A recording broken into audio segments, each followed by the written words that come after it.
convention de drague. Merci!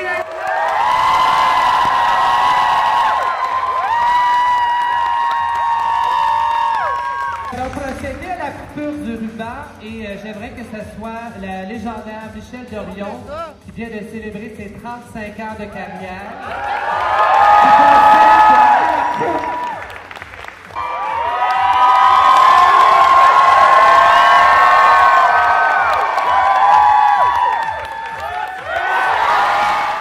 Rendez-vous de la drague. Rendez-vous de la drague. Rendez-vous de la drague. Ah, tu peux-tu faire ton meilleur accent québécois, peut-être? Non. Ou alors si tu veux ce soir, mais après plusieurs shots. Ou tu es capable de faire Céline? Céline? Céline Dion. C'est qui Céline? Céline Dion, là. Céline Dion. Qu'est-ce que ça fait pour toi d'être à Montréal, célébrer le premier rendez-vous de la drague? Ben déjà, Montréal, ça commence à... toutes les filles dans le stand se moquent de moi parce qu'elles me disent que Bertha, elle est là tous les week-ends. J'avoue, en 1 an, ça fait 7 fois que je viens. Parce que j'avais fait la drague superstar, j'ai beaucoup travaillé chez Mado, des tournées, etc.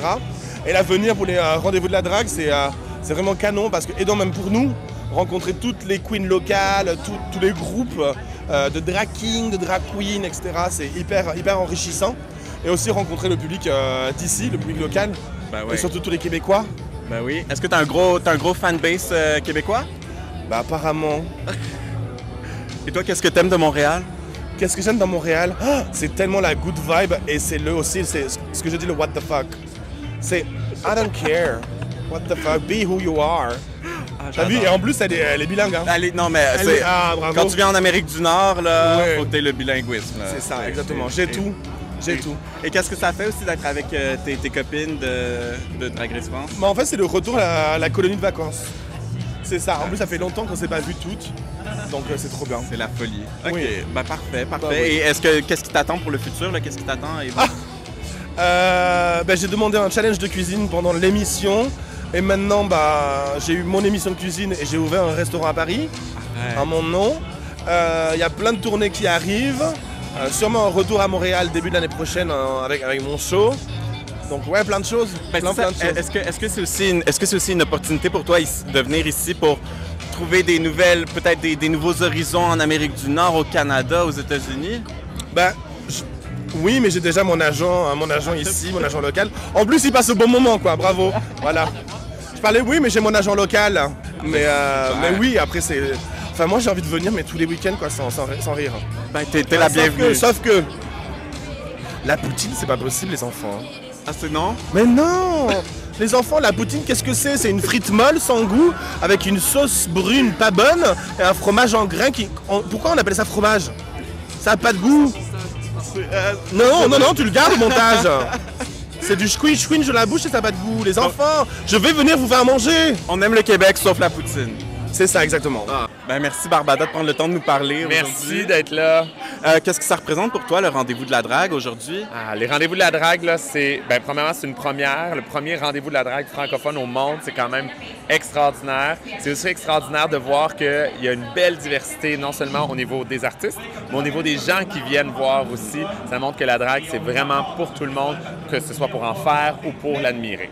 Oui. Puis toi, est-ce qu'il y a une activité en particulier que t'as particulièrement hâte? Ben, je te dirais le gala demain soir. C'est comme nos Oscars à nous, hein, ce gala-là. C'est vraiment la façon pour nous de se récompenser entre nous puis de célébrer le beau travail qu'on a fait pendant la dernière année. Et même là, plus que la dernière année, parce que ça date d'avant la pandémie, notre dernier gala.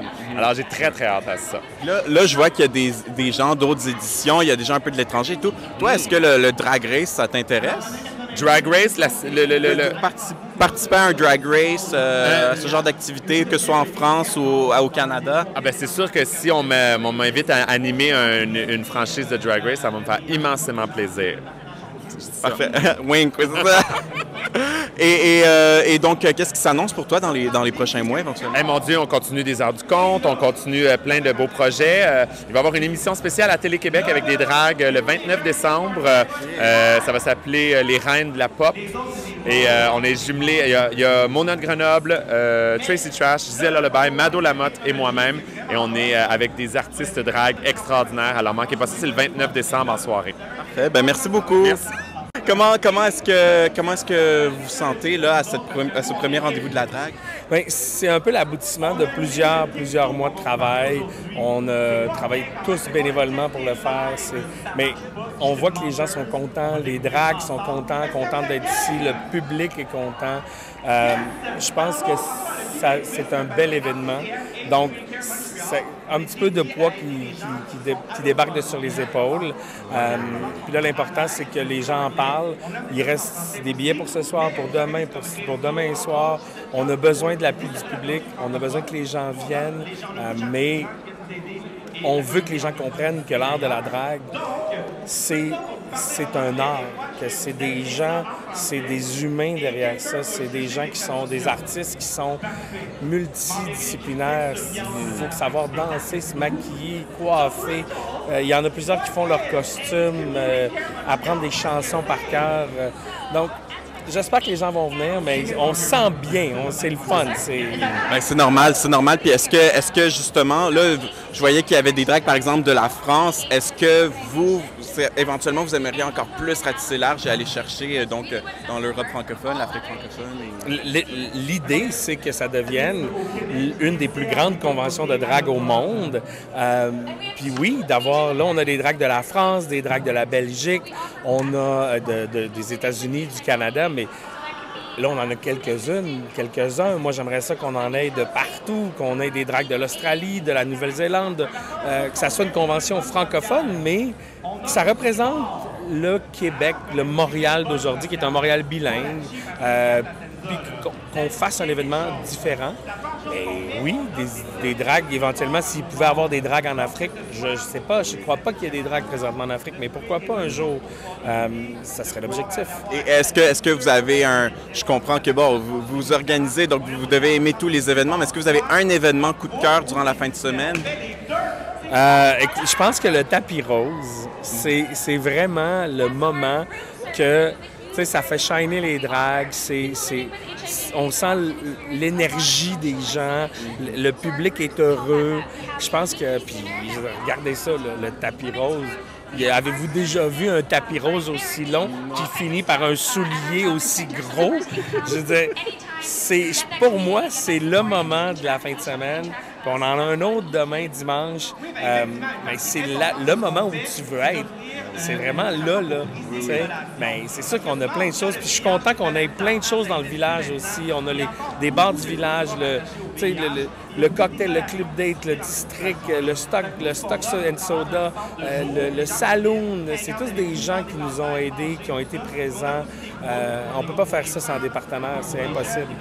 Est-ce que pour finir, bon, je comprends que la saison 1, l'édition 1 n'est pas encore terminée, mais est-ce qu'on s'enligne donc vers d'autres éditions, de ce que je comprends? Bien, on aimerait ça. On va voir comment ça va aller, on va voir comment ça va se dérouler.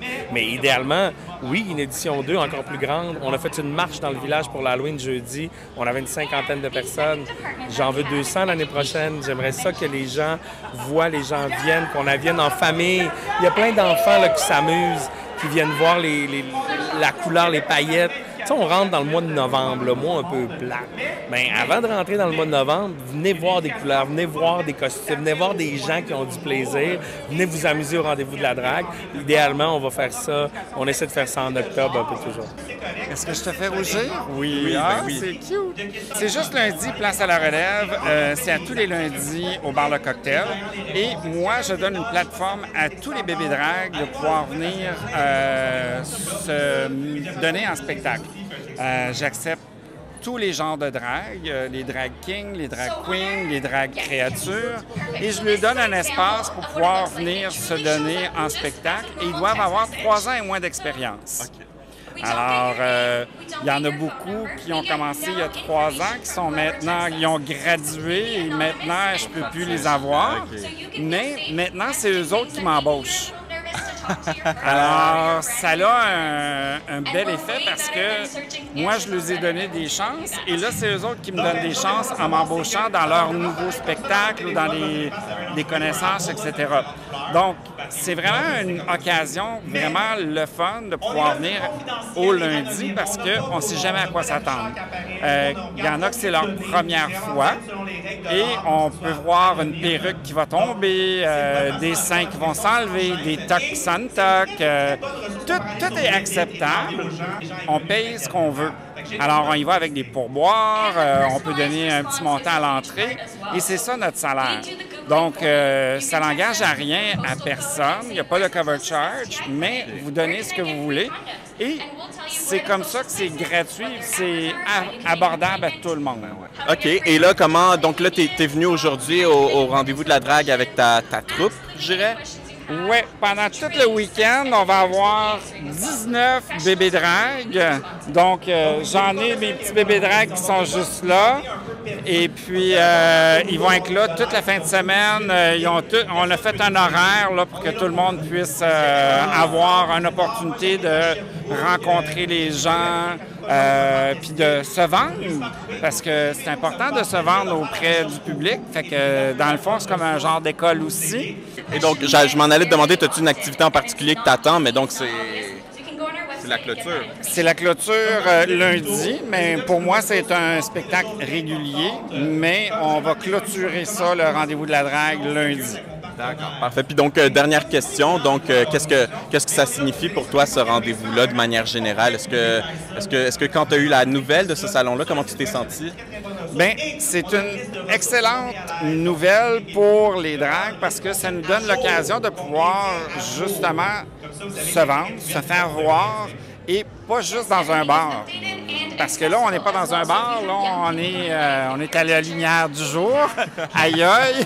Mais je pense que j'ai fait quand même une belle job avec le make-up, là.